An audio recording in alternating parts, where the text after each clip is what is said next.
What is your biggest financial concern? Are you being as intentional with your finances as you could be? How confident are you that you'll reach your financial goals? How will life's transitions impact your financial plan? Welcome to the Clarity and Confidence for Life podcast with Tom Fleishel, founder, president, and CEO of Fleishel Financial Associates. Discover how we can help business owners, successful families, and corporate executives achieve clarity and confidence for life while providing tailored financial solutions that eliminate complexity and free you up to focus on what really matters in life to you and your family. Now, on to the show.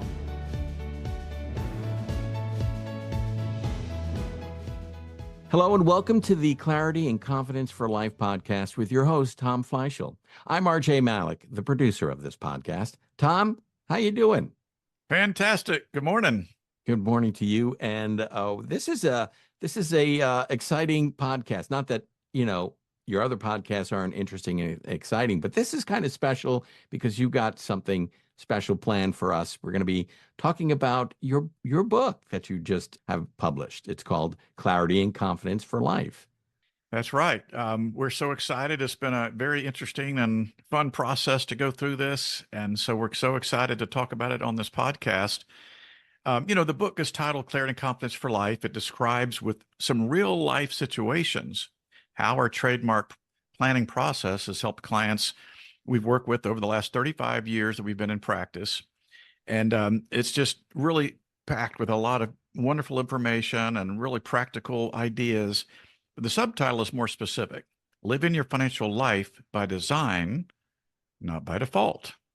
Okay, that's interesting. The subtitle is very interesting, and I want to talk about that. But before we get to that, I'm interested in the process of writing the book. This is the first time you've written a book. Is that correct? Correct.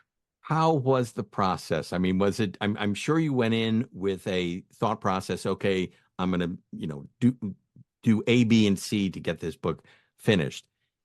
Did it go as planned when you started writing and then getting into it and finishing it? Well, I've always been a person that needs kind of a script or formula to follow as a guide to something that I do. As long as I have some concept of, organization and an idea to follow, an outline.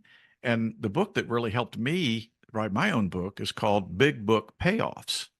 And it was really designed to help people just like me that had never written a book, not be intimidated by the process, and to put your ideas together. What is your theme? What is the main focus of what you're trying to accomplish?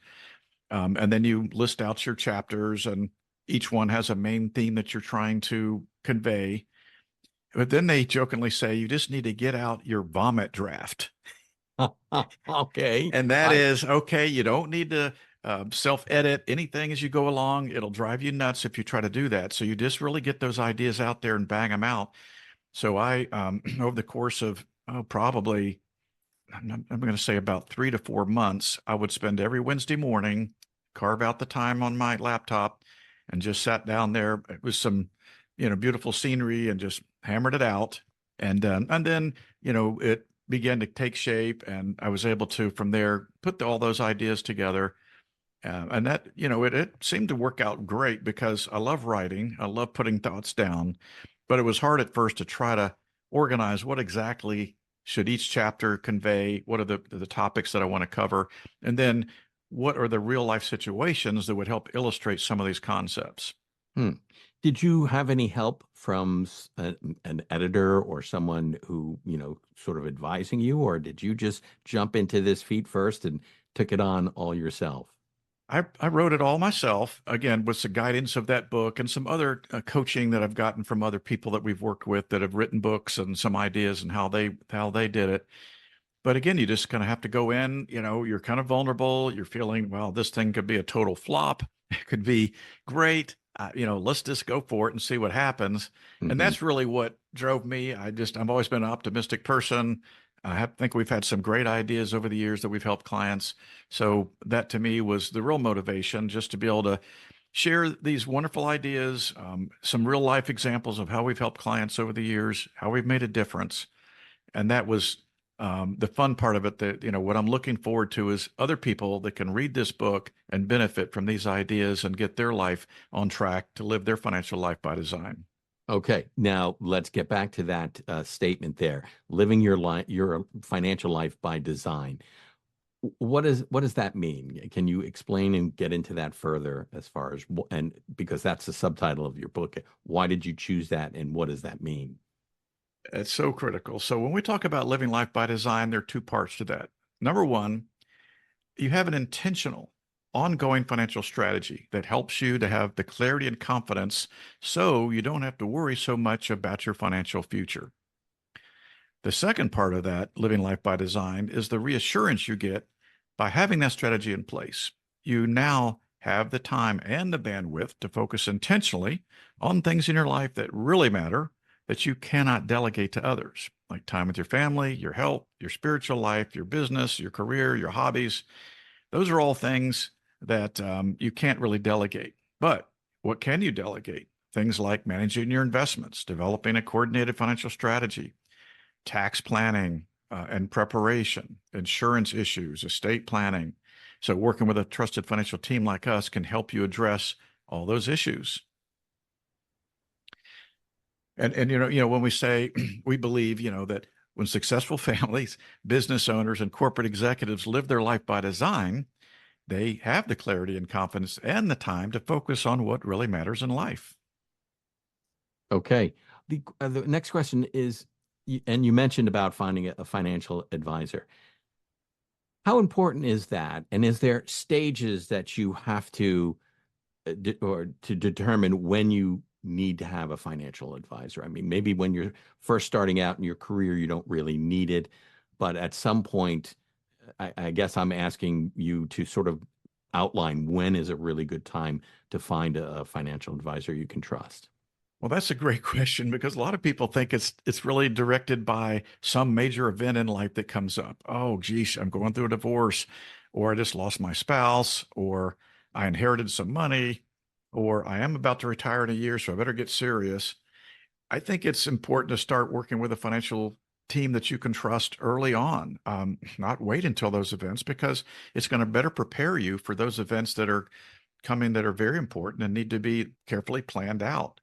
So, starting early with a young family, it might be making sure all of your benefits packaged through work are taken advantage of. It might be making sure your insurance is on track for long-term disability or life insurance, all your property and casualty. There's so many things that need to be addressed through different stages of life, but there's no real particular time that's ideal except get started early, because I talk to so many clients that come to me and say, geez, I wish we would have talked to you when we were 41 instead of 63, so those things people really need to get a handle on.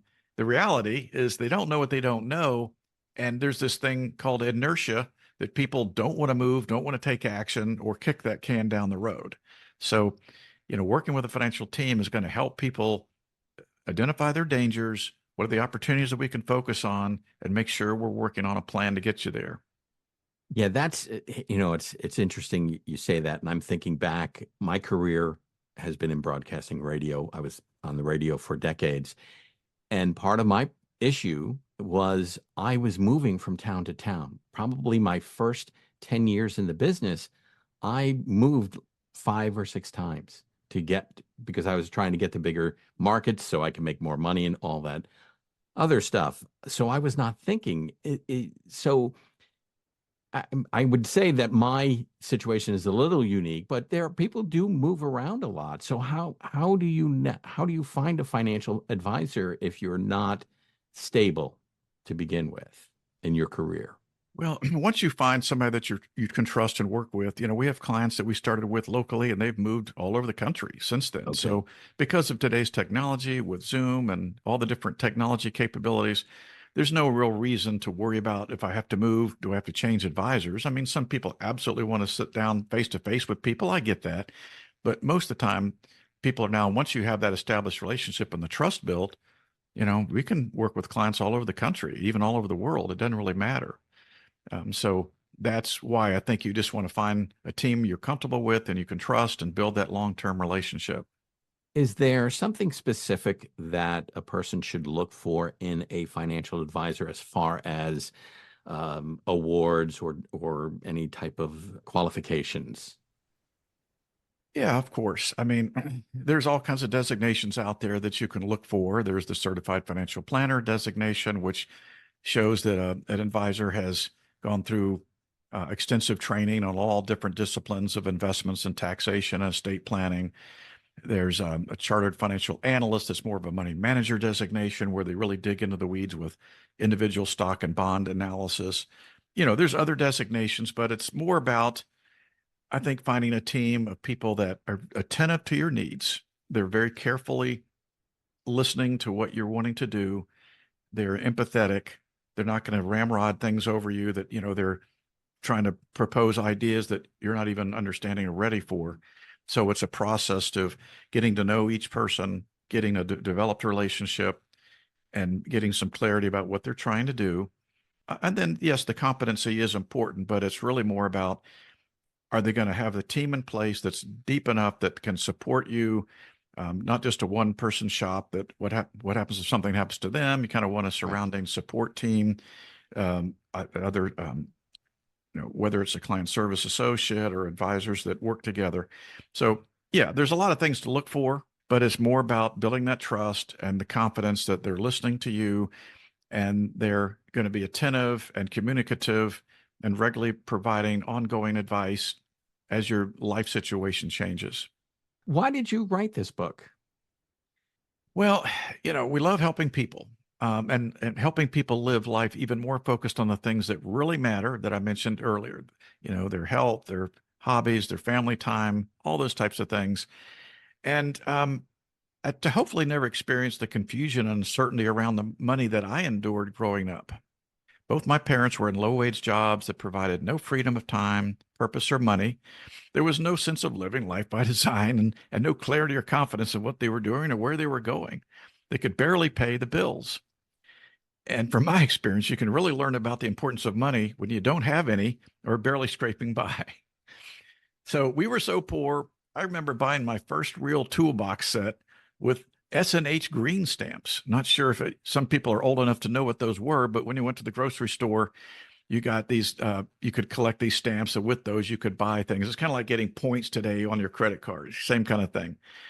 So, that was just kind of my experience growing up. And, even one Christmas morning, I opened my Christmas gift. It was a box with 2 batteries and a note that said, "Toy not included."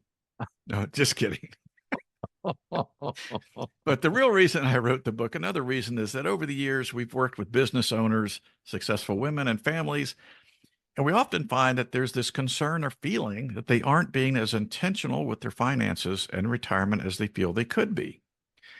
So, worried about a lot of different things. They're worried they may not be saving enough for retirement or in the proper investment mix for their portfolio. They often feel they're paying too much in taxes, more than they should be. They have this feeling of concern that their advisors, if they're working with a CPA, an insurance agent, an attorney, a financial advisor, but those people aren't really speaking to each other on their behalf. It's kind of like the left hand doesn't know what the right hand is doing. And they're wondering how all the moving pieces of their financial puzzle fit together, like their IRAs, their 401k, their taxes, all those things. They're not sure how all that stuff is supposed to fit together. So our team thrives on making a lasting difference in our clients' lives to help them live the life they've dreamed of living. And it's my hope that this book will help more people live that kind of a life. Okay, then who should be reading this book? Everyday people, professionals? Who's your target audience? I think it's anyone who has hit what we call a ceiling of complexity, keeping them from living life by design because they don't really have an intentional strategy to coordinate their overall financial affairs. They don't know how to find a trusted team to help them do all that. They don't know what they don't know. They're kind of trying to do this on their own, maybe. They're trying to figure out all the different aspects of their financial world. They might have some of the people that are doing this, but they're not real happy that it's coordinated and they're not talking to each other, as I mentioned. So I think anybody that really wants to get serious and intentional about making smart choices with their money would benefit from reading the book. Okay. complexity, let's talk about that for just a minute, can cause Yes. by many things, like making more money, complicating your taxes by having multiple or previous advisors that sold you insurance or investment products. You're not sure how they fit into your current plan. So that's really, people reach this, what we call the ceiling of complexity, and they just kind of freeze and don't know where to go with things. So that's kind of why we're trying to help people move on from that kind of a situation. Okay, I guess that dovetails into the next question. Why should people read this book? Very good question. So we believe that progress in life is all about moving from inertia and uncertainty, even disbelief, into the now imaginable and possible. It's about pressing through the doubt and fear of possible failure, keeping focused on your bigger future, and all, it's my hope this book will help motivate people to kind of ABC. A, take serious action and making even smarter choices with your money. B, build your own dream team of advisors that all work together. And C, commence on your journey to clarity and confidence for you and your family. All right, Tom, next question. How important is it to find a financial advisor that you can trust? We call it the burden of trust. I was actually a part of an interview process with another advisor that I know that interviewed me and multiple other advisors and talked about this idea of, we have this burden of trust that we have to establish with client relationships.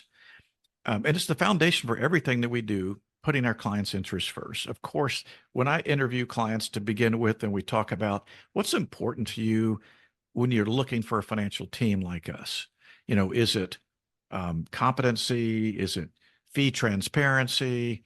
Is it quick response time?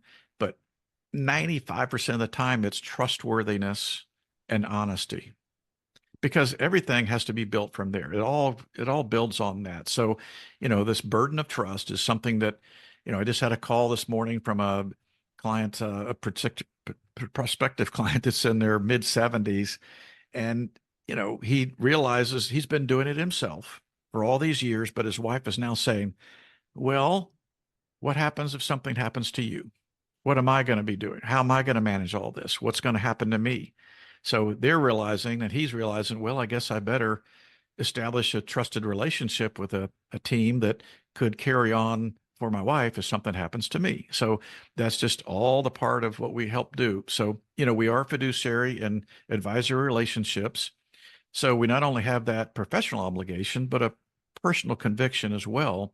So without that integrity and trust, all the capability in the world doesn't mean a hill of beans. Okay.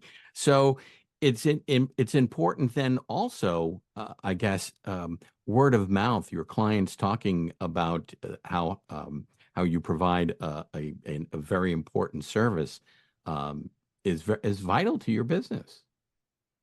Yeah, it's very, very important. I mean, we do get a lot of referrals and word of mouth. That's important because of the trusted relationship that we have. People are going to want to talk about that with other folks.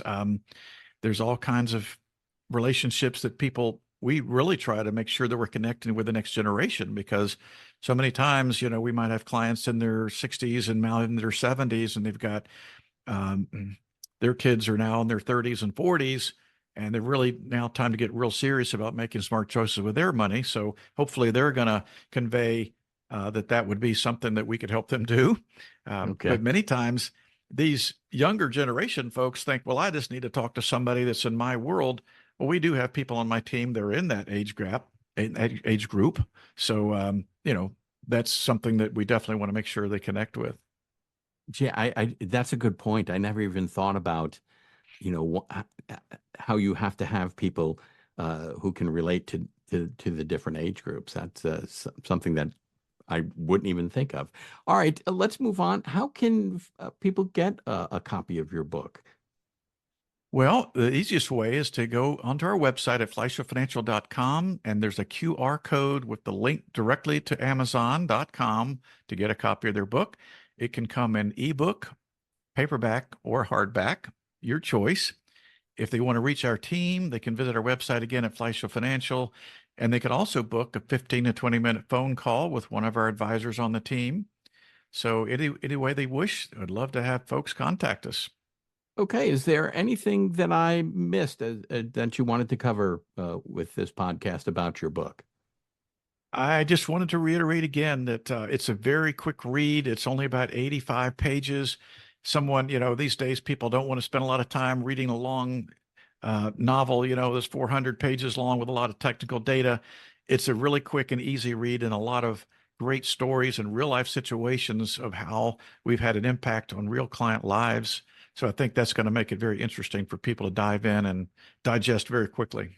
Okay, very good. Tom, thanks again. And one more time, how can people get a hold of you? Again, they can reach us by calling 386-738-1800 or go online and on our website, fleishelfinancial.com. All right, Tom, thank you. And best of luck with the book. I think it's really exciting. And We are too. congratulations. Thank you so much. Okay. Most importantly, thank you for listening to the Clarity and Confidence for Life podcast. We ask you to share this podcast, rate it, and leave a review because this actually helps others find the show.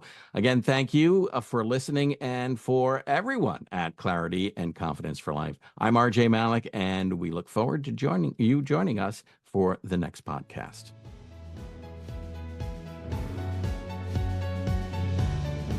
Thank you for listening to the Clarity and Confidence for Life podcast. Click the subscribe button to be notified of new episodes when they become available. The information covered and posted represents the views and opinions of the hosts and/or guests and does not necessarily represent the views or opinions of Raymond James. This content has been made available for informational and educational purposes only. The content is not intended to be a substitute for professional financial advice. Always seek the advice of your financial advisor or other qualified financial service providers with any questions you may have regarding your individual situation. Securities are offered through Raymond James Financial Services Incorporated, member FINRA, and SIPC. Investment advisory services offered through Raymond James Financial Services Advisors Incorporated. Fleishel Financial Associates is not a broker-dealer and is independent of Raymond James Financial Services.